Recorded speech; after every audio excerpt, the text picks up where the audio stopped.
पंढरपूर पासून अवघ्या 15 मिनिटांच्या अंतरावर पंढरपूर करकंब रस्त्यावर धोत्रेज ग्रँड प्रायव्हेट लिमिटेड घेऊन आले आहेत पंचतारांकित सुविधांनी युक्त हॉटेल ग्रँड। तसेच पुणे मुंबईच्या धर्तीवर सर्व सुविधांनी युक्त hotel Shreyas restaurant, veg non veg permit room बार, प्रशिक्षित कुक व होस्टिंग सेवा। हॉटेल ग्रँड मध्ये उपलब्ध आहेत 50 एसी रूम्स, 3500 स्क्वेअर फूट फुटाचा सुसज्ज बकवेट हॉल, भव्य एसी सूट्स, टेरेस गार्डन, भव्य लॉन आणि चेंजिंग रूम सहित स्विमिंग टँक, प्रशस्त पार्किंगची सुविधा। पंढरपूर नजीक असलेल्या हॉटेल ग्रँड या सुसज्ज आणि पंचतारांकित सुविधांनी युक्त hotel grand, hotel Shreyas restaurant, veg non veg permit room बार, पंढरपूर करकंब रोड। संपर्क 02180 24 22 45।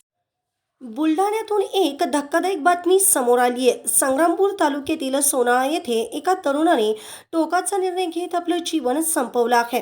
धक्कादायक म्हणजेच भूमिहीन व अत्यंत गरीब कुटुंबात वाढलेल्या तरुणाने लग्न होत नसल्याच्या नैराश्यातून हे पाऊल उचललं जात असल्याचं म्हटलं जात आहे। या घटनेने तरुणाच्या कुटुंबियावर दुःखाचा डोंगर कोसळला आहे। या प्रकरणी पोलिसांनी घटनास्थळी पंचनामा करून पुढील तपास सुरू केलाय। मिळालेल्या माहितीनुसार मृत तरुणाचे नाव हरीश अरुण वानखेडे, वय वर्ष 28 असे आहे। हरीश हा बुलढाणा जिल्ह्यातील संग्रामपूर तालुक्यातील सोनाळा येथील रहिवासी आहे। हरीश हा अत्यंत गरीब कुटुंबात लहानाचा मोठा झाला।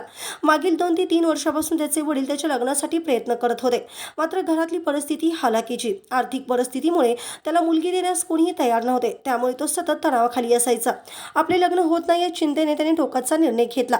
घरातील सर्व सदस्य आपल्या कामावर गेल्यानंतर हरीशने राहत्या घरीच गळफास घेऊन जीवन संपवले। त्याच्या जाण्याने कुटुंबावर दुःखाचा डोंगर कोसळला असून या प्रकरणी कुटुंबियांनी पोलीस ठाण्यात माहिती दिली। पोलिसांनी माहिती मिळताच घटनास्थळी दाखल होत पंचनामा केला। तसेच हरीशचा मृतदेह शवविच्छेदनासाठी पाठवण्यात आला। या प्रकरणी पोलीस पुढील तपास करीत आहेत। दरम्यान हरीशच्या अचानक जाण्याने त्याच्या आईने हंबरडा फोडत दुःख व्यक्त केलं। ताज्या घडामोडी पाहण्यासाठी आमच्या YouTube चॅनलवरील PVR म्हणजेच पंढरी वार्ता या न्यूजला सबस्क्राइब करा आणि शेजारील बेल आयकॉनवर क्लिक करा।